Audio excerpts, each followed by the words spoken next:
చదవండి. సజీవులకును మృతులకును తీర్పు తీర్చు క్రీస్తు యేసు ఎదుటను ఆయన ప్రత్యక్షత తోడు ఆయన రాజ్యము తోడు మేము ఆనబెట్టి చెప్పున్నదేమనగా వాక్యమును ప్రకటించుము, సమయమందును అసమయమందును ప్రయాసపడము, సంపూర్ణమైన దీర్ఘ శాంతముతో ఉపదేశించుచు ఖండించుచు గద్దించుచు బుద్ధి చెప్పుము. ఎందుకనగా జనుడు హితబోధను సహింపక దురద చెవులు గలవారే తమ స్వకీయ దురాశలకు అనుకూలమైన బోధకులను తమ కొరకు పోగు చేసుకొని సత్యమునకు చెప్పినంత కల్పన కథలు కాలము వచ్చును. అయితే నీవు అన్ని విషయములలో మితముగా ఉండుము, శ్రమపడుము, సువార్తికును పనిచేయుము, నీ పరిచర్యను సంపూర్ణంగా జరిగించుము. పరిశుద్ధుడైన దేవా, జీవం గల తండ్రి, జీవాధిపతి యేసయ్యా, నీ పరిశుద్ధ నామమునకు వందనాలు స్తోత్రం చెల్లిస్తున్నాను. ధర్మశాస్త్రంలో ఉన్నటువంటి ఆశ్చర్యమైన సంగతులను గూఢమైన సంగతులను మాకు బయలుపరచాలి తండ్రి. నీ వాక్యమును వెదజల్లుతున్నప్పుడు మంచి నిలబడ్డ విత్తనము 30 గాను 60 గాను 100 గాను ఫలించింది నా తండ్రి. నీ బిడ్డలు నీ వాక్యం వింటేనే ఫలిస్తారు, నీ వాక్యము ఫలిస్తేనే ఆరోగ్యంగా ఉంటారు, నీ వాక్యమును అనుసరించి నడిస్తేనే వాళ్ళు దీవించబడతారు. నా తండ్రి, నీ బిడ్డలందరినీ జ్ఞాపకం చేసుకుంటండి. నా నోటికి పొరగంటే మాట్లాడమని సమయం అంతా మాకు తోడుండమని అన్ని విషయంలో దీవించమని యేసయ్య నామమున బట్టి ప్రార్థిస్తున్నాను తండ్రి, ఆమేన్. హల్లెలూయా. ఓకే, దానికి ముందుగా క్యారల్స్ కూడా మంచిగా జరుగుతున్నది. అందరికి కూడా కూడికలు పెట్టుకుంటున్నారు. మీకు ఇచ్చినటువంటి సమయాన్ని మీరు కాపాడుకుంటున్నారు కాబట్టి మంచి వర్తమానం కూడా అందించారు. సురేష్ బాల్ గారు కూడా మరి మంచి వాక్యమును అందించారు, చీకటిలో నుంచి వెలుగులోని. కానీ తర్వాత రమణ మేస్త్రి ఇంటికాడ ఇచ్చింది ఇశ్రాయేలు గోత్రము యూదా గోత్రంలో నుంచి యేసుగా వచ్చినట్టుగా అక్కడ తెలియపరిచారు. తర్వాత మనిత శిష్యుడు కూడా చాలా చక్కగా క్లుప్తంగా వివరించి దేవుని వాక్యం తెలియపరిచింది. చాలా అంటే చాలా మంచిగా మరి దానికి అనుకూలంగా మన దేవుని వాక్యం అందించింది. చాలా నాకు ఆనందం అనిపించింది.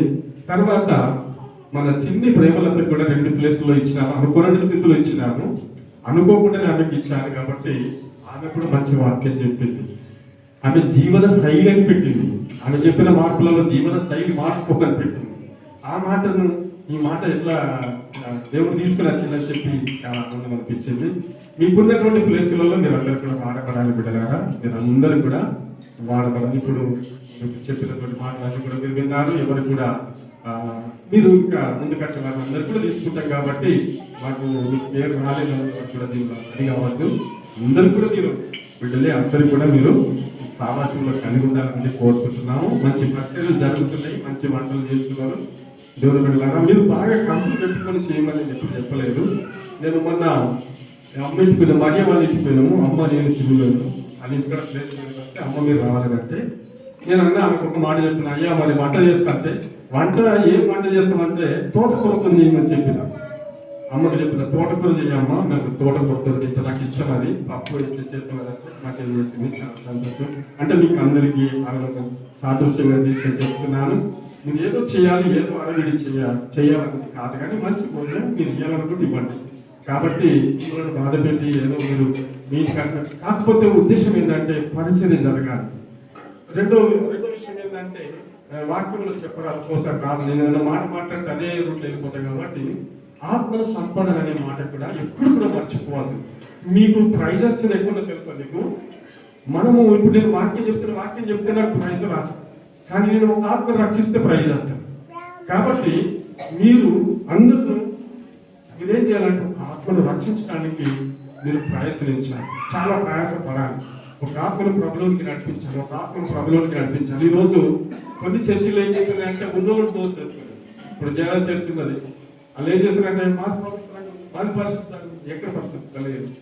కాబట్టి నేను చాలా ఆంధ్ర గురించి నేను ఇంటుంటే అక్కడ మేము ఆ రేపులలో జరుగుతున్నప్పుడు ఆమె బయట పడుతుంది ప్రార్థన. సరే బిడ్డ అయితే అనుకుంది, నీ ఉత్సాహము నీ మాట లేదు నాకు అంటే వాళ్ళు ఏం చేస్తారనంటే మనకు అలాంటి వాళ్ళు అర్థం, మన అలాంటి వాళ్ళు మనకి అవసరం లేదు. మంచి ఆత్మీయులు మనము తీసుకోవాలి. మనం దేవుడు రాజ్యం కొరిటులము, మంచి ఆత్మీయులు మంచి బిడ్డలు మనం అందరం కత్తిరించాలి. కాబట్టి దేవుడు మీకు తెలుసు కదా, మంచి ఆత్మీయులే పరలోక రాజ్యం పోతారు. ప్రపంచమంతట్లో ఉన్నటువంటి క్రైస్తవులు అందరూ దేవుని రాజ్యం పోరు. ఆత్మీయులు ఆత్మ సంబంధంగా నడిచిన వారు, ఆత్మీయతలో ఎదుగుతున్నటువంటి వారు, క్రమము కట్టలు విధులను నియమాలను అనుసరించిన వారు, అట్టి వారు దేవుని రాజ్యం పోతారు. కానీ మనం దేని వలన మనం దేవుని రాజ్యం పోలేము. ఎందుకంటే అక్కడికి వెళ్ళే మార్గంలో ఆటంకాలు మనకు ఉంటాయి. అటు వెళ్తున్నప్పుడు ఆటంకం జరుగుతుంది, మీకు అక్కడ ఆపిస్తారు.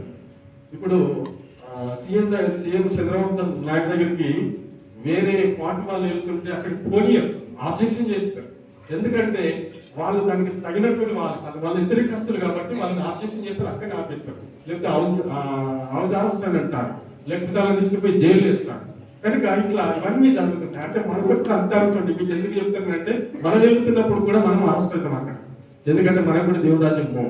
సరైనటువంటి విశ్వాసం మనలో లేకపోతే, సరైనటువంటి నమ్మకం మనలో లేకపోతే, క్రమశిక్షణ మనలో లేకపోతే, భయభక్తి మనలో లేకపోతే అక్కడ ఆటంకం ఏర్పడుతుంది. మీరు ఇంకో మాట నేను మీకు చెప్తాను. యేసు ప్రభు ఎవరి కొరకు ప్రార్థన చేసిండు చెప్పండి? యేసు ప్రభు ఎవరి కొరకు ప్రార్థన చేసిండు చెప్తారా? ఆన్సర్ లేదు. యేసు ప్రభు ఎవరి కొరకు ప్రార్థన చేసిండు, ఎందరి కొరకు ప్రార్థన చేసిండు చెప్తారా? తను ప్రేమించిన వారి కొరకు ప్రార్థన చేస్తున్నాను. ఆయన చెప్పండి హల్లెలూయా. నేను అందరి కొరకు ప్రార్థన చేస్తున్నా, కానీ ప్రాముఖ్యమైనటువంటి ప్రార్థన తన బిడ్డల కొరకు చేస్తాను. అందరి కొరకు చేస్తున్నాడు కానీ ప్రాముఖ్యం ఇప్పుడు అవన్నీ వెళ్ళిపోతుంటున్నాయి. యేసు ప్రభు కాలంలో కూడా వెళ్ళిపోయారు. యేసు ప్రభు ఇప్పటికి కూడా చెప్పేది ఏంటంటే అందరూ వెళ్ళిపోతారు, కానీ నమ్మరు. యేసు ప్రభుని కూడా నమ్మలేదు కదా, యేసు ప్రభుని కూడా గ్రహించలేదు కదా, యేసు ప్రభు కూడా ఇడిసబెట్టింది కదా, ఆయన బోధలు కూడా వాళ్ళు వినలేదు కదా. కాబట్టి యేసు ప్రభు ఒకటే మాట్లాడాడు, నేను అందరి కొరకు ప్రార్థన చేస్తాను, నన్ను నమ్ముకున్న బిడ్డల కొరకు ప్రార్థన చేస్తానని యోహాను సువార్తలో రాస్తాడు. దేవుని బిడ్డలారా, ఈ విషయాలు మనము చాలా జాగ్రత్తగా ఉండాలని సంఘముతో మీకు తెలియపరుస్తున్న చదువుకున్న లేఖల నుంచి మనం సాగినాము. ఇక్కడ ఈ మాటలు చాలా ప్రత్యేకింపబడిన మాటలుగా ఉంటాయి. ఈ రోజు మీకు చెప్పే అంశం ఏంటంటే ఫెలోషిప్. ఈరోజు ఫెలోషిప్ అనేది ఫెలోషిప్ అనగా మనకు ఒక సావాసం. మన సావాసం ఎట్లుండాలి, మన సావాసం ఎట్లుండాలి, మన సంబంధం ఎట్లుండాలి, మన కలుపుకోలు ఎట్లుండాలి, మనం ఇతరులతో ఏ రీతిగా మాట్లాడాలి, ఇతరులు మనతో ఏ రీతిగా మాట్లాడాలి. ఈరోజు మనం మంచిగా ఉంటామా, చాలా సంబంధాలు మనకు చాలా సమస్యలు ఏర్పడతాయి.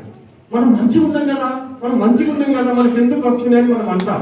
మనం అన్నప్పటికీ కూడా ఏదో ఒకటి మనకి వచ్చినప్పుడు మనకి కామన్గా తీసుకోవాలి బిడ్డగా, మనం దాన్ని కామన్గా తీసుకుని తీసుకోవాలి, కానీ ఏది కూడా పట్టించుకోవాలి. అందుకే సావాసం అనేది ఒక మనిషితో సావాసం చేయాలి, ఒక కుటుంబంతో సావాసం చేయాలి. కనుక ప్రతి వారిలో మనము సావాస సంబంధం కలిగి ఉన్నప్పుడే ఆ మనిషి నిన్ను అనుసరిస్తాడు, నిన్ను ప్రేమిస్తాడు. ఇప్పుడు ఆనందం తీసుకుంటే, ఆనందం నేను ప్రేమిస్తేనే ఆనందకు ఆప్యాయత ఆత్మీయత ఒక అయ్యగారి మీద ఒక మనసు ఉంటుంది. కనుక ఆనందం ప్రేమించలేకపోతే ఆయనకు అనిపిస్తుంది. ఎందుకంటే బిడ్డలారా, మనము ఒకరికి ఒకరు, ఇప్పుడు నేను అందరినీ ప్రేమించడము లేకపోవచ్చు నేను అనుకుంటున్నాను, అటు ప్రేమిస్తున్నా కానీ సావాసం అనేది ఎవరు, మన మార్తమ్మ కానీ ఇక్కడ సునీత కానీ వాళ్ళిద్దరు ప్రేమిస్తున్నారు, వాళ్ళిద్దరు సావాస సంబంధం కలిగి ఉన్నారు. కనుక వాళ్ళిద్దరు కలిగిందంటే చర్చికి ఒక లింక్ ఉంటుంది, చర్చికి ఒక సంబంధం ఉంటుంది, చర్చిలో ఒక సావాసం కలిగి ఉంటారు, ఒక సంబంధం కలిగి ఉంటారు. ఇవన్నీ కూడా ఒకరికి ఒకరు మనము సంబంధం కలిగి ఉండాలని తెలియపరుస్తున్నాను. ఒక భక్తులు ఒక మాట చెప్పాడు, ఇక్కడ నుంచి మనము ఎండ్రకాయలు అంటాం చూడండి, ఎండ్రకాయలు అంటాం కదా మనం, అవి ఈ మన భారతదేశం నుంచి బయట దేశము అటు ట్రాన్స్పోర్ట్ చేస్తున్నాం. అవి ఒక లారీలో పంపించాలి. ఈ లారీలో పంపించాలి అంటే ఎట్లా పంపించాలి చెప్పండి, మీరు చెప్తారు కదా, మరి ఎట్లా పంపించాలి నేను చెప్తాను. ఎట్లా పంపించాలి అంటే అవన్నిటిని తీసుకుని వచ్చిన పట్టిన లారీలో పడేసారు. లారీలో పడేసిన తర్వాత అన్నారట, అదే దీని మీద కప్పు వేయాలి, మనం దీని మీద కప్పు పెట్టాలి, లేకపోతే అన్ని వెళ్ళిపోతాయని చెప్పి అన్నారట. అన్ని వెళ్ళిపోతాయనంటే ఇంకొకైనా అన్నాడట, అన్ని ఎక్కడికి వెళ్ళిపోవు, అది ఒకటికి ఒకటి పట్టుకుంటది కాబట్టి అర్థమైంది కదా. ఎండ్రికాయలు ఒక్కొక్కటి దానికి ఉంటాయి కదా చేతులు, ఆ చేతులతో పట్టుకుంటే అవి ఎక్కడికి పోవు, మనం ఎక్కడికి తీసుకుపోవడం అక్కడికి తీసుకుపోవచ్చు అన్నమాట. అంటే ఇక్కడ మన సహవాస సంబంధం ఎట్లుండాలంటే ఒకరికొకరు మనం పట్టుకోవాలి, ఒకరికొకరు మనము సహవాస సంబంధం కలిగి ఉన్నప్పుడు మనము ఒక మంచి స్థితిలో ఉన్నామన్నది దేవుని వాక్యం తెలియపరుస్తున్నది బిడ్డలారా. అందుకే ఇక్కడ సహవాసం ఫెలోషిప్ అనేది మన సహవాస సంబంధం. ఫెలోషిప్ అనేది మనము అందరితో కలిసి ఉండడం అనేది మనకు ఎంతగానో అవసరమైంది కనుక దానికి విషయంలో ఫెలోషిప్ అనే మాటల్లో ఇక్కడ ఏమి ఇచ్చిందో చూడండి. దీన్ని ఇచ్చినటువంటి మాటలు కొంచెము ఎట్లా కనిపిస్తున్నాయి అంటే, ఇది ఫెలోషిప్ తో ఉన్నావా, ఫెలోషిప్ లేకుండా అంటే సావాసంతో ఉన్నావా, సావాసం లేకుంటున్నావా అనే మాట ఈరోజు దేవుని వాక్యం తెలియపరుస్తున్నది. దేవుని ఎదుటను సజీవులకును మృతులకును తీర్పు తీర్చు క్రీస్తు యేసు ఎదుటను ఆయన ప్రత్యక్షత తోడు, ఆయన రాజ్యము తోడు నేను ఆనబెట్టి చెప్పుతున్నానని అపోస్తలుడైన పౌలు తిమోతికి రాస్తున్నాడు. తిమోతికి ఖచ్చితంగా రాస్తున్నాడు, ఖండితంగా రాస్తున్నాడు. నీ సావాస విషయంలో, నీ సంబంధ విషయంలో నువ్వు ఏ రీతిగా ఉంటున్నావో అని చెప్పి రాస్తున్నాడు. ఇక్కడ సజీవులకును మృతులకు తీర్పు తీర్చు క్రీస్తు యేసు ఎదుటను, మృతులకును సజీవులకును తీర్పు తీర్చే యేసు క్రీస్తు ఎదుటను సాక్షార్థంగా నేను నీకు తెలియపరుస్తున్నాను తిమోతి. ఈ మాటలు నువ్వు వినాలి, ఈ మాటలు నువ్వు గ్రహించాలి. కనుక నీ సావాస సంబంధం ఏ రీతి ఉంటుందో నువ్వు తెలుసుకోవాలని చెప్పి మాట్లాడతాడు. రెండవ వచనంలో ఏమంటే, వాక్యమును ప్రకటించుము, సమయమందును అసమయమందును ప్రయాసపడము. వాక్యము ప్రకటించాలి. వాక్యము ప్రకటించడం అనేది ఈరోజు అందరము ప్రకటించమని చెప్పిండు. సువార్త అనేది ఒక దయగడ్డి కాదు, సువార్త అనేది అందరిది సువార్త. ఇప్పుడు ఈ రోజు మిమ్మల్ని ఎందుకు ఈ వాక్యము నేర్చుకోమని చెప్తున్నాము, ఈ వాక్యము చెప్పమని ఎందుకు చెప్తున్నాము? కనుక ఈ రీతిగా మనము అందరము ఐక్యత సావాస సంబంధం కలిగి ఎందుకు ఉండాలంటే, మనము ఇవన్నీ ఒక సంఘం, ఒక గ్రూప్తో, ఒక సావాసం సంబంధంతో మనం ఉన్నప్పుడు మనము దేవుడి రాజ్యానికి కట్టబడుతున్నామని దేవుడి వాక్యం తెలియపరుస్తున్నది. ఇవన్నీ కూడా కనుక సజీవులకును మృతులకును తీర్పు తీర్చు క్రీస్తు ఎదుటను ఆయన ప్రత్యక్షత తోడు, ఆయన రాజ్యము తోడు నేను నీకు ఆనబెట్టి చెప్తున్నాను అంటే ఖచ్చితంగా చెప్తున్నాడు ఆయన. తిమోతికి ఖచ్చితంగా అపోస్తలుడైన పౌలు చెప్తున్నాడు. కనుక రెండవ వచనంలో వాక్యమును ప్రకటించుము, సమయమందును అసమయమందును ప్రయాసపడుము, సంపూర్ణమైన దీర్ఘశాంతంతోను ఉపదేశించుసు, ఖండించుసు, గద్దించుసు, బుద్ధి చెప్పుము. గమనించాలి, ఇక్కడ ఖండించుము, గద్దించుము, బుద్ధి చెప్పుము. పాలంగిచో కోరియ ప్రాంతంలో సేవ చేసుకోవడానికి వెళ్ళారు. సేవ చేసుకోవడానికి వెళ్ళిన తర్వాత అక్కడ పరిచర్య చేస్తున్నాడు. పరిచర్య చేస్తున్నప్పుడు ఒక్కరు కూడా దేవుని నమ్మలేదు, ఒక్కరు కూడా దేవుని అంగీకరించలేదు. ఆయన అక్కడ సంవత్సర కాలం ఉన్నాడు కానీ ఏమి కూడా ఒక ఆత్మ కూడా రక్షణలోకి రాలేదు. రానప్పుడు ఆయన చింతపడ్డాడు, ఆయన బాధపడ్డాడు. అయ్యో నేను ఇక్కడికి వచ్చి పరిచర్య చేస్తున్నా కదా, నా పరిచర్యలో ఎలాంటి సఫలత లేదు, ఎలాంటి విఫలత లేదు, ఎలాంటి నాకు మంచి జరుగుతలేదు ఇక్కడ నీ ప్రాంతం ఖర్చు అని ఆయన అన్నాడు. అన్న తర్వాత ఆయన ఏమనుకున్నాడంటే, నేను ఇక్కడ నుంచి ఇంకొక ప్రాంతం వెళ్ళిపోతాను, నేను ఇంకొక ప్రాంతం వెళ్ళిపోయి అక్కడ నేను పరిచయం చేయాలని అనుకుంటున్నాను అని చెప్పి ఆయన ఏం చేసిందంటే, ఆయన కొందరితో షేర్ చేసుకున్నాడు, కొందరితో మాట్లాడాడు. ఏమని మాట్లాడిండు, నేను ఇక్కడ నుంచి వెళ్ళిపోతున్నాను, కనుక ఇక్కడ నేను పరిచయం చేయను, నేను వెళ్ళిపోతానని అన్నప్పుడు ఒకటే ఒక అమ్మచ్చి ఆయనతో మాట్లాడిందట. ఒకటే అమ్మచ్చి మాట్లాడిందట ఆయనతో. ఏమని మాట్లాడిందట, అయ్యా దేవుడు నాకు చెప్పిండు, దేవుడు నీకు ఇక్కడ ఉండమన్నాడు, దేవుడు నీ దగ్గరికి నన్ను నడిపిస్తున్నాడు, నీవు ఇక్కడ ఉండమని చెప్పిండు. చెప్పిన తర్వాత దేవుడు పాలనీచుతో కూడా మాట్లాడి, నువ్వు ఒక్కనే ఉండాలి, నువ్వు ఎక్కడికి వెళ్ళకూడదని దేవుడు కూడా ఆయనతో మాట్లాడాడు. అప్పుడు ఆ తత్పరి ఆయన అక్కడ పరిచయం చేస్తున్నప్పుడు కనుక జనాలు ఒక సంవత్సరము కష్టపడ్డాడు, 2 సంవత్సరాలు చెప్పండి, 3 సంవత్సరాలు అనుకుందాం. ఎందుకంటే కష్టపడ్డప్పుడు ఫలితం లేదు, కానీ దేవుడు ఆ కష్టానికి ఫలితానికి దేవుడు ఒకరోజు మాట్లాడి ఏమన్నాడంటే, నువ్వు ఇక్కడనే పరిచయం చేయాలి అని చెప్పినాడు దేవుడు. అప్పుడు ఆయన పరిచయం చేస్తున్న సందర్భంలో విస్తారమైనటువంటి జనాలు ప్రభు దగ్గరికి రావడము సురైంది. విస్తారమైనటువంటి జనాలు ప్రభు దగ్గరికి రావడం సురైంది. కనుక నేను చెప్పే మాట ఏంటంటే, మన సామాస సంబంధాన్ని బట్టి మనము కలిసిమెలిసి ఉన్నదాన్ని బట్టి, మన ఐకమత్యతను బట్టి దేవుడు మనల్ని ఈ రీతిగా హెచ్చిస్తాడనేది తెలియపరుస్తున్నాను. ఇక్కడ తిమోతికి అంటాడు, ప్రకటించుము, అసమయమందును ప్రయాసపడము, సంపూర్ణమైన దీర్ఘశాంతముతోను ఉపదేశించుము, ఖండించుము, గద్దించుము, బుద్ధి చెప్పుము. ఖండించాలి, గద్దించాలి, బుద్ధి చెప్పాలి. నేను ఒక మాట మీకు అడుగుతాను, ఎప్పుడైతే మిమ్మల్ని గద్దిస్తే మీరు బాధపడతారు? మీరు గద్దిస్తే, నేను ఎప్పుడైనా మిమ్మల్ని గద్దిస్తే బాధపడతారా? ఏమనుకుంటారు చెప్పండి? ఏమనుకుంటారు చెప్పండి? సంతోషం అంటే నేను ఎప్పుడైనా సంతోషంగా నేను గద్దించిన ఏమంటారు చెప్పము? చెప్పండి.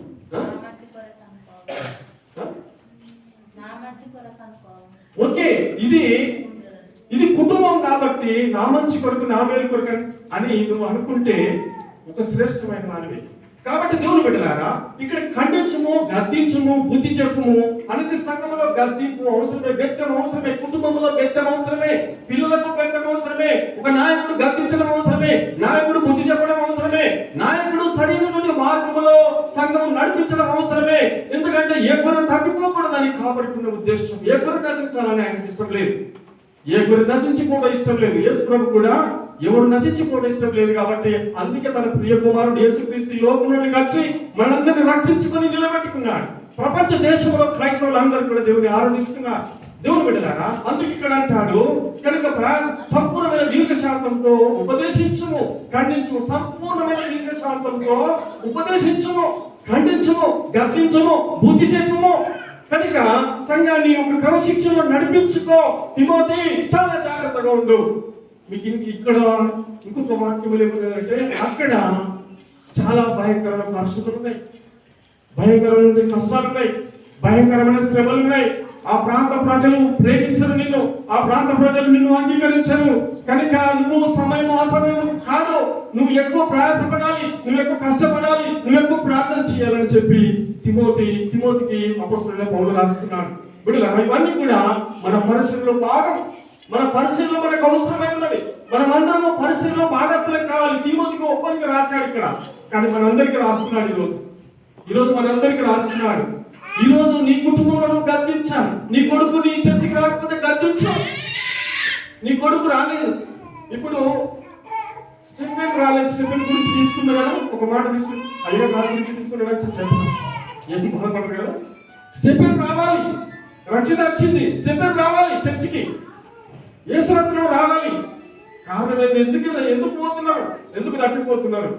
తప్పిపోవద్దు. మనం దేవుని బిడ్డలం, మన దేవుడు ఆశీర్వదించింది కదా, మనం తప్పిపోకూడదు. ఆదివారం ఆయన సమయం ఇవ్వకపోతే మనం ఎట్లా దేవుని బిడ్డలం? ఆదివారం ఆయన సన్నిధికి రాకపోతే ఎట్లా ఆయన యొక్క కుమారులం అవుతాం బిడ్డలారా?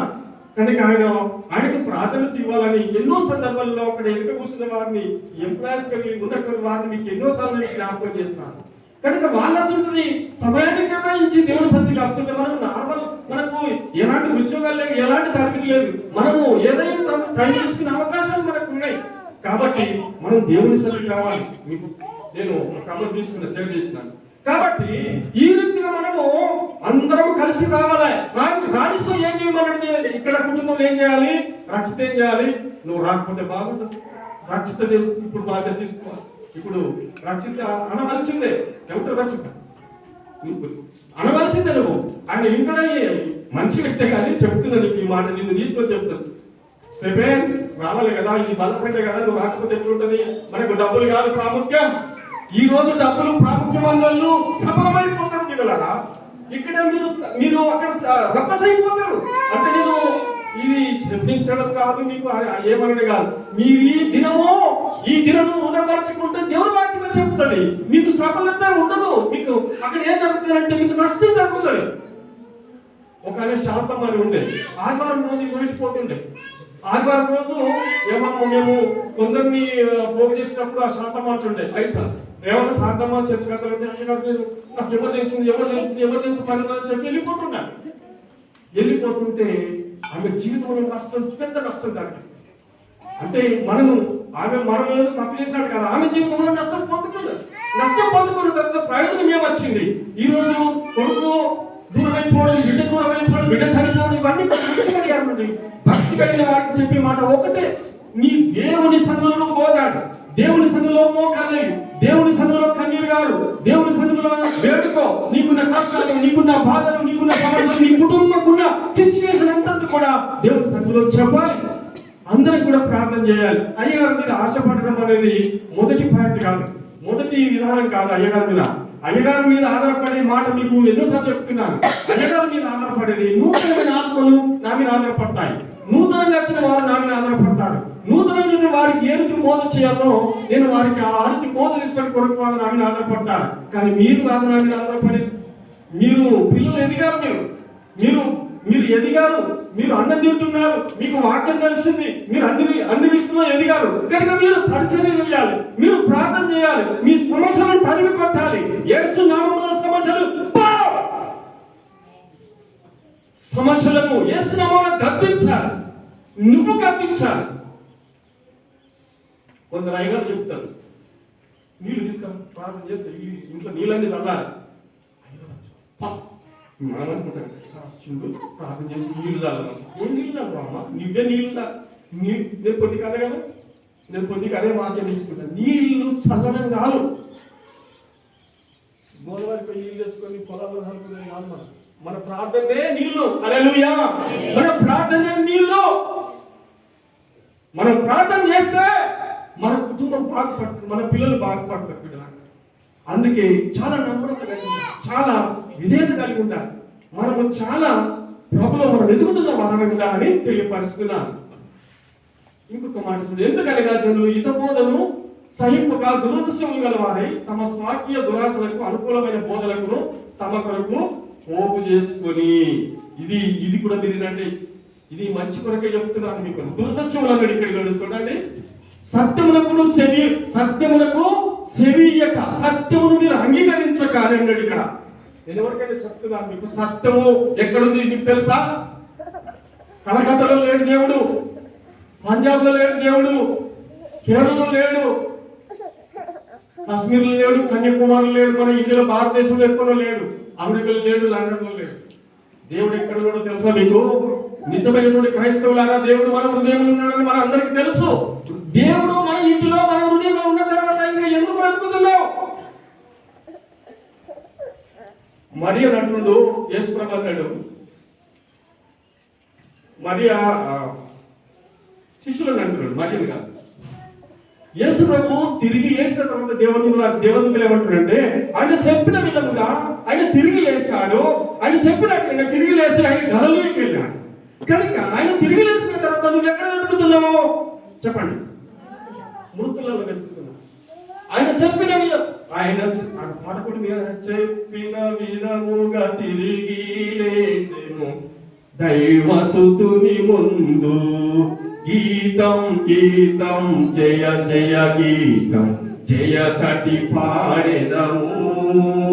యేసురాజు లేచెను హల్లెలూయా జయమర్పటించెదము. ఆయన తిరిగి లేచిండు, ఆయన చెప్పినట్టుగా లేచిండు. కానీ శిష్యులు ఎక్కడ వెతుకుతున్నారు? మృతుల్లో వెతుకుతున్నారు. ఇక్కడ మనం ఎక్కడ వెతుకుతున్నాం చెప్పండి? ఎక్కడ వెతుకుతున్నారు? మనం మృతులలో వెతుకుతున్నాం. మనుషుల మీద ఆధారపడి జీవిస్తున్నాం. మనుషులను చూడదని దేవుడు వాక్యం చెప్తున్నది. రాజులను నమ్మకంటున్నాడు కదా. ఇప్పుడు ఎక్కడి నుంచి అంత దూరం కూడా కోరుకుంటా, ఎక్కడికి వెళ్ళి వచ్చే వారిని నమ్మద్దని బైబిల్ చెప్తుంది. ఎక్కడికి వెళ్ళి అందరూ నమ్మద్దు. ఎక్కడికి వెళ్ళి వచ్చే వారిని మనం ఏదో నమ్మదు. నమ్మేది ఏంటో తెలుసా మీకు? నమ్మేది చెప్తా, నమ్మది చెప్తా. నమ్మేది ఏంటంటే మన ఆత్మీయ స్థితికి అనుకూలతలు కలిగినటువంటి పరిసరాల్లో ఉన్నప్పుడు మనము మంచి విషయాలు తీసుకోవాలి. కానీ చాలా చివరి దినాలు ఇంకా ఘోరమైనటువంటి, ఇక్కడ రాసిన చివరి దినాలలో ఘోరమైనటువంటి పరిస్థితులు ఎదుర్కొంటా, విశ్వాసాలు ఎదుర్కొంటా, సేవకులు ఎదుర్కోరు. మీకు తెలుసో తెలియదు, విశ్వాసాలు ఎదుర్కొంటా. విశ్వాసాల జీవితం చల్లారిపోవాలి. ఎసానో ఎందుకు చల్లారిపోతుందని మీకు ఆ ప్రశ్న చెప్తాను, జవాబు చెప్తా. ఎందుకు చల్లారిపోతుందంటే చివరి దినాలలో కఠినమైనటువంటి సేవకులు వస్తారు, అబద్ధ బోధకులు వస్తారు, అబద్ధ ప్రవక్తలు వస్తారు, అంటే మోసపడతారు. మీకు ప్రార్థన చేయండి అంటే స్వస్థత కలుగుతుంది. యేసు నామములో నీ మీద దయ వెలుగును కాకంటే స్వస్థత కలుగుతుంది. ఎంత నీకు స్వస్థత కలుగుతుంది? నువ్వు ఆ వ్యక్తిని నమ్ముతావు. కానీ అతనిలో ఉన్నది ఏంటి? స్పిరిట్ ఏంటో తెలుసా? దురాత్మ. మనం దురాత్మలను నమ్మే వాళ్ళే కాదు. ఆ రోజు చివరి దినాల్లో ఆ రీతిగా జరుగుతాయి పెట్టాలి. చివరి దినాలలో అదే రీతిగా జరుగుతాయి. నీళ్ళు రోగం పోవాలంటే ఏసునామలు పోవాలి. ఎందుకు ఏసునామలు నీళ్ళు రోగం పోతున్నది ఎందుకు తెలుసని, కానీ నువ్వు ప్రార్థన చేస్తేనే నువ్వు మంచిదానివి, నువ్వు ప్రార్థన చేస్తేనే నీకు అనారోగ్యం లేదు, నువ్వు దేవుని బిడ్డను దేవుని పిల్లవు అంతే. కనుక నీకెక్కడ రోగం? నేను అడుగుతున్న ప్రశ్న, నీకెక్కడిది అనారోగ్యం? నీ శరీరం మన అంతస్తున్న అది మన ఆత్మీయంగా ఇంకోటి శారీరకంగా ఆత్మీయంగా మనకు కొన్ని వస్తాయి, వాస్తవం అది. ఇప్పుడు నాకు నడుము వస్తుంది, ఈ కార్పెట్ తీయాలంటే నడుము వస్తుంది, పనులను జరగాలంటే నడుము వస్తుంది. కొద్దిగా అమ్మతం చెప్తున్నాను, నాకు నడుము బాగా వస్తున్నా, అవి అత్తే శరీరంలో వస్తాయి. ఇది కాదు మనకు రోగం, ఇది కాదు మనకు వ్యాధి. కనుక దురాత్మ వచ్చి మోసపడుతుంది. అవద్దు అనేకులను మోసపరిచే దురాత్మ శక్తులు వెంటాడుతుంటాయి. పలువురిని వాళ్ళు చూసినప్పుడు ఎగ్జిర్లకి తెల్లగా మంచిగా ఉన్నారని మనం నమ్ముతారు. ఎవరిని నమ్మాలి? ఎవరిని నేను నా జీవితం చెప్తున్నాను, ఎవరిని నమ్మేది లేదు. దేశ ప్రభుత్వం తప్ప ఎవరిని నమ్మాలి? నువ్వు మోకరించి ప్రార్థించినవా పరలోక వైభవం నీ ఇంటిలో ఉన్నది. మోకరించి ప్రార్థించినవా ఆశీర్వాదాలు నీ ఇంటిలో ఉన్నాయి, దీవెనలు నీ ఇంటిలో ఉన్నాయి. కనుక నీవు ప్రార్థన లేక, నీలో భక్తి లేక, నువ్వు ఇతరుల మీద ఆధారపడి ఇతరులు చెప్పిన దాన్ని విని నువ్వు ఏదో చేయాలనుకుంటే ఇంకోటి ఏంటమ్మా, మండుతున్న కట్టెల మీద నీళ్ళు మొత్తం ఏమవుతుంది అంటే నీ జీవితం అప్పుడు మండుతుంది, మళ్ళా ఉత్తరే మళ్ళీ మనుషుల మీద ఆధారపడతారు. మనుషుల మీద ఆధారపడే క్రైస్తవులారా మీ జీవితము సఫలము లేదు. మనిషిని నమ్మడము ఒక రెండు రకాలుగా ఉంటుంది. ఒక వ్యక్తిని నమ్మడం అంటే సంప్రదాయంగా సావాసంగా కొన్ని నమ్మాలి, కానీ మోసపరిచే దురాత్మలు వచ్చినప్పుడు మనం నమ్మినామా మన కుటుంబాలు కూడా పాడైపోతాయి. చిత్రపట్టే విధానంలో ఏర్పడుతుంది. ఇక్కడ మీకు అదే కదా ఈ వాక్యము. ఇక్కడ ఏమున్నదంటే ఎందుకనగా జనులు ఈత బోధను సహింపక చూడండి, దురదశములు గలవారు, దురదశములు ఈయన వాక్యం వినరు, తమ స్వాకీయ దురాశలకు అనుకూలమైన బోధనకును తమ కొరకు పోగు చేసుకుంటారు. తిమోతి, ఈ మనుషులు ఈ రీతిగా ఉంటారు అన్నాడు 4వ వచనం. సత్యమునకు సెవి ఇయ్యక కల్పన కథల వైపు తిరుగు కాలము వస్తున్నది. సత్యము నమ్మరు, కల్పన కథల వైపు మొగ్గు చూపే సమయం వస్తున్నది. చాలా జాగ్రత్త. అప్పుడు రాసింది ఇది క్రీస్తు శకంలో రాశాడు. దేవుడు పెట్టారు కల్పన కథ వైపు తిరుగుతారు అనేది అప్పుడు రాసిన మాట, ఇప్పుడు రాసింది కాదు ఇది. కాబట్టి ఇక్కడ సంఘము జాగ్రత్త కలిగి ఉండాలి. ఇక్కడ సంఘంలో తోడేలు ఎప్పుడు వస్తుందో, జిట్టపులు ఎప్పుడు వస్తుందో మనకు తెలియదు. జిట్టపులు అనే మాట బట్టి నేను చెప్తాను, అది రియల్ సంగతి చెప్తాను. మీకు లోలము ఆ డౌన్ వచ్చి చేస్తేనేమో లోలము సెడప్లేదా, మీ లోలం నుంచి వచ్చిన సెడప్ చూడు. నేను మీ దగ్గరకు ఎవరి దగ్గరికి వచ్చిన మనసు చెప్తాను. అక్కడికి వచ్చిన తర్వాత ఏం జరిగింది, బైక్ ఉంది అప్పటికి, నాకు డౌన్ సీడీ డౌన్ అని ఒకటి ఉంది, బైక్ ఉంది. నేను అక్కడికి వచ్చిన తర్వాత ఎందుకో నేను అక్కడ బైక్ ఆపిన, బైక్ ఇట్లనే సైడ్ మీద ఆపుతాను. నేను ఎప్పుడైనా బైక్ సైడ్ మీద ఆపినా, నేను ఎందుకు ఆపినో కానీ కొంచెం మర్చిపోయినా, కానీ అక్కడ నుంచి జిట్టపులి నా పక్క పుండిపోయింది. అది ఇంత ఎక్కుతున్నది, అది నా పక్క పుండిపోయింది. ముందు పోయిన తర్వాత నాకు కనబడ్డది. అప్పుడు నాకు జ్ఞాపకం వచ్చింది, దేవా ఇది నా ముందుకు వెళ్ళిపోయింది, ఏమన్నా నా పక్క పుట్టు పోయింది కదా, నా పక్క పుట్టు పోయింది అని చెప్పి నేను చాలా భయపడ్డా. నేను దేవుడికి ప్రార్థన చేసిన, హల్లెలూయా, అది నా ముందుకు వెళ్ళిపోయింది. అంటే నేను ఎందుకు మాట చెప్పిందంటే, ఈ పుల్లో, ఈ గుడ్డేలుగులు, ఈ తోడేళ్ళు ఇవన్నీ కూడా మనుషుల జీవితాన్ని పాడు చేసేవి. కాబట్టి నీవు మంచిగుంటే తోడేలు నిన్నేం చేయదు, జిట్టపులు నిన్నేం చేయదు, పెదపులు నిన్నేం చేయదు, శివమేమే చేయదు. దైవ శక్తి నీలో ఉన్న తర్వాత రోగాలు వ్యాధులని గుడిపై చెప్పి వెళ్ళిపోతాయి. హల్లెలూయా చెప్పండి, హల్లెలూయా. కల్పన కథల వైపు మళ్ళకండి అనే మాట ఏంటంటే, ఈ మాట మీకు అర్థము చెప్పడానికి నేను చెప్పిన మాట ఏంటంటే, కల్పన కథలు అనేది మనకు అవసరం. బైబిల్ చదవండి, ప్రార్థన చేయండి. ఈరోజు నేను ఎక్కడికి వెళ్ళాలి, ఒక్క మాట మీతో ఎగ్జాంపుల్ అంటున్నాను. నేను అన్ని తిరిగి వచ్చి నేను చెప్పేది ఏంటంటే, మనము దేవుని వాక్యం వినడానికి వెళ్ళడం తప్పు కాదు, కనుక మంచిని తీసుకోవాలని చెప్తున్నా. కానీ చెడు ఎప్పుడైతే వస్తుందో చెడుకు గుడ్ బై చెప్పాలి మనం. అంటే చాలా పావుల వలె వివేకులను, పావుల వలె నిష్కపటులను మనము కలిగి ప్రభులో మనం వెళ్ళాలి. కానీ మనము చాలా జాగ్రత్తగా ఉండాలి. అందుకే ఇక్కడ అంటున్నాను, సత్యములకు సేవియక కలపన కథల వైపు తిరుగు కాలం వస్తుంది.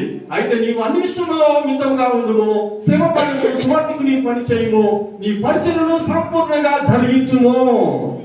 పరిచర్య సంపూర్ణంగా జరిగించు. నువ్వైనా నేనైనా పరిచర్య జరిగించుతూనే ఉండాలి. శ్వాస ఉన్నంత మటుకు పరిచర్య. రెండో ఇంకొక దానికి వెళ్ళిపోదాం. 3వ ఇదే అధ్యాయం ఇక్కడ చదవండి. తిమోతి 2:3 చదవండి. చదివించండి. అంత్యదినములలో అపాయకరమైన కాలములు వచ్చునని తెలుసుకొను. ఎలాగనగా మనుషులు స్వార్థపరులను, దూషకులను, తల్లిదండ్రులకు అవిధేయులుగా, కృతజ్ఞత లేని వారు, అపవిత్రులు, అనురాగవంతులు, అతి ద్వేషులు, అపవాదకులు, అతి దేంద్రియులు, క్రూరులు, సజ్జన ద్వేషులు, లోకులు, మూర్ఖులు, గర్వాంధులు, దేవుని కంటే సుఖానుభవము ఎక్కువగా ప్రేమించువారు, పైకి భక్తి గల వారి వలె ఉండి దాని శక్తిని ఆశ్రయించిన వారునే ఉందురు. ఇట్టి వారికి విముఖులవై ఉండుము. పాపభరితులై నానా విధములైన దురాశ వలనను విడిపింపబడి ఎల్లప్పుడూ నేర్చుకొనుచున్నను సత్య విషయమైన అనుభవ జ్ఞానము ఎప్పుడును పొందలేని అవివేక స్త్రీల యొక్క ఇళ్లలో చొచ్చి వారిని చెరపట్టుకొని పోగు వారు వీరిలో చేరినవారు.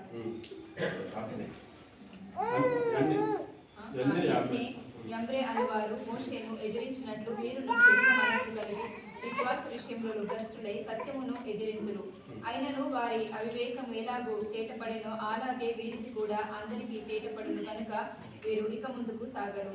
అయితే నీవు నా బోధను, నా ప్రవర్తనను, నా ఉద్దేశమును, నా విశ్వాసమును, నా దీర్ఘశాంతమును, నా ప్రేమను, నా ఓర్పును, అంత్యొకయు ఇకోనియా లుస్ట్రా అను పట్టణములలో నాకు కలిగినట్టి హింసలను, ఉపద్రవములను తెలుసుకొనిన వాడవై నన్ను వెంబడించితివి. అట్టి హింసలను సహించితివి, కానీ వాటన్నిటిని ప్రభు నన్ను తప్పించెను. క్రీస్తు యేసునందు సద్భక్తితో బ్రతుకను ఉద్దేశించు వారందరూ హింస పొందుదురు. ఆమేన్. ఇక్కడ 12వ వచనంలో క్రీస్తు యేసునందు సద్భక్తితో బ్రతుకను ఉద్దేశించు వారందరూ హింస పొందుతారు. క్రీస్తు యేసునందు సద్భక్తితో మనం ఉండాలి.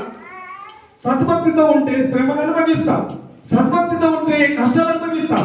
కనుక ఇక్కడ రాసినటువంటి మ్యాటర్ పూర్తిగా మనకు అర్థమైంది. బిడ్డలారా, చాలా జాగ్రత్తగా కేర్ఫుల్.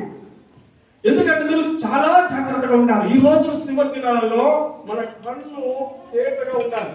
మనం చాలా జాగ్రత్తగా చూసుకోవాలి. అంటే చూస్తున్నాం కానీ చూడాలి. ఇంకా మీకు తెలుసా, పాపం ఒక మనిషిని పడగొట్టేస్తుంది, పాపం ఒక మనిషిని దిగజారగొట్టేస్తుంది, పాపము ఒక మనిషిని పడగొట్టేస్తుంది. నువ్వు ఎంతటి మనిషి అయినను మనిషి దిగజారిపోతాడు. సంసోను బలక్రమశాలి, సంసోను బలవంతుడు. సంసోనుకు ఎంటికలలో తనకు శక్తి ఉంది, బలం ఉన్నది. అలాంటి బలవంతుడైనటువంటి సంసోను దెలీలా విషయంలో పడిపోయాడు. పాపము నిన్ను పట్టుకుంటే నిన్ను మెల్లమెల్లగా నీ జీవితానికి పడగొట్టేస్తుంది. అందుకాని బట్టి పాపమునకు పారిపోమని తిమోతికి చెప్తాడు. పాపముతో పారిపో, పాపంతో సంబంధం పెట్టుకోకు, పాపంతో సాహసం పెట్టుకోకు, పాపంలో నువ్వు నడవకు.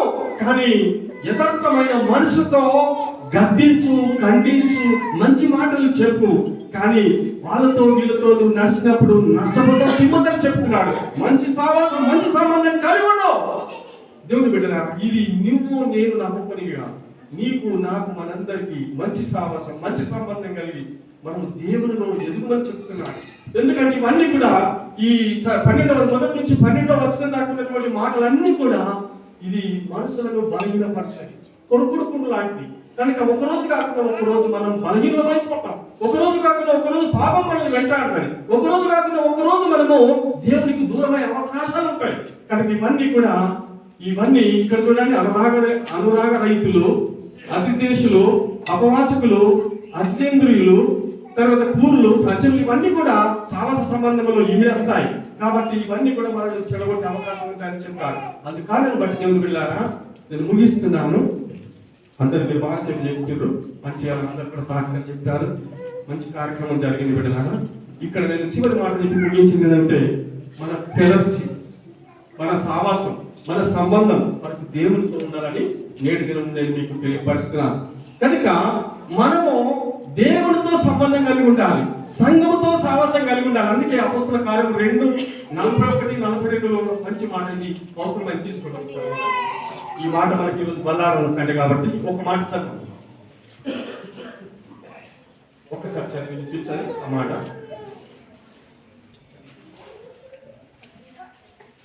చదివి వినిపించు.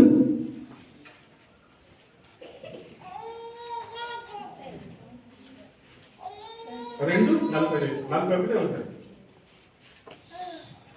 త్వరగా నిలబడండి. కాబట్టి అతని వాక్యము అంగీకరించని వారు బాప్తిస్మము అంగీకరించిన వారు బాప్తిస్మము పొందిరి. ఆ దినమందు ఇంచుమించు 3,000 మంది చేర్చబడిరి. వీరు అపొస్తలుల బోధయందును సహవాసమందును రొట్టె విరుచుటయందును ప్రార్థన చేయుటయందును ఎడతెగక ఉండిరి. ఇక్కడ అపొస్తలుల బోధయందును సహవాసమందును రొట్టె విరుచుటయందును ఎడతెగక ప్రార్థనలు చేస్తూ దేవుని మయపరుస్తున్నారు. చాలా రాచాలి.